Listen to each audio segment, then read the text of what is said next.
10 ரூபா வாங்குறது எதுக்குன்னா எங்களுக்கு வந்து இதர செலவுகள் நிறைய இருக்கு. முதல்ல கடையோட வாடகை, இபி பில் முழுவதுமாக அரசிலிருந்து வழங்கப்படுவதில்லை. இடத்திற்கான வாடகையும் அரசு கொடுக்கிற வாடகை இல்லாமல் இன்னும் கூடுதலாக கொடுக்க வேண்டிய சூழல் தான் இருக்கிறது. அடுத்து இபி பில், அட்டைப்பெட்டிக்கான பணத்தை நாங்கள் திரும்ப கட்ட வேண்டும். 4 பெட்டிக்கு 1 கிலோ வேஸ்ட் பணம் கட்ட வேண்டியிருக்கு. இது எல்லாத்தையும் சேகரித்து வைப்பதற்கான இடமே இல்லை. அந்த இடத்திற்கான வாடகை கொடுக்க வேண்டி இருக்கிறது. அடுத்து டிரான்ஸ்போர்ட்டுக்கு சரக்கு வந்து இறக்குறவங்களுக்காக பணம் கொடுக்க வேண்டியிருக்கு.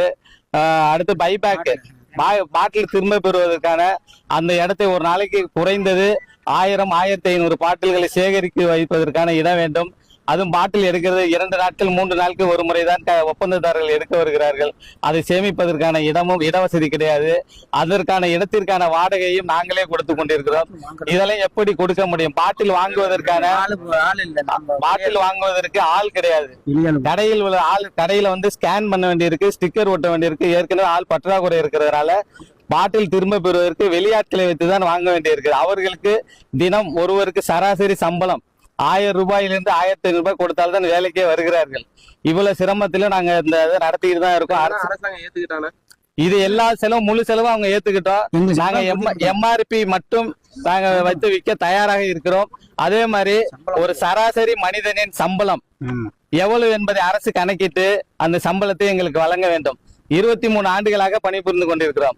23 ஆண்டுகள் நாங்கள் எல்லாம் அப்பொழுது திருமணமாகாதவர்களாக இருந்தோம். இப்பொழுது அனைவருக்கும் குடும்பம், குழந்தைகளின் படிப்பு, வீட்டு வாடகை, இது போன்ற செலவுகள் இருக்கிறது. இதனை கணக்கிட்டு அனைவருமே டாஸ்மாக் எதுக்கு வந்தோம்னா அந்த நேரத்துல வேலையில்லா திண்டாட்டங்கள் அதிகமா இருந்தாலும் படித்த பட்டதாரிகள் அனைவரும் டாஸ்மாக் வேலைக்கு வந்தோம். இன்று வரை 23 ஆண்டுகளாக 1000 ரூபாயிலிருந்து 15,000 12,000க்கு தான் வந்திருக்கோம். வருடத்திற்கு 1000 உயர்த்தினாலும் நேரம் 23,000 30,000 வாங்கியிருக்க வேணும். சம்பளத்தை உயர்த்தணும். இது எல்லாத்தையும் எங்களோட குறை என்னன்னு எங்களை நிவர்த்தி பண்ணனா எல்லாமே குறைஞ்சிரும். கூடுதல் விளைவிக்கிறதுக்கான வாய்ப்பு இல்லை.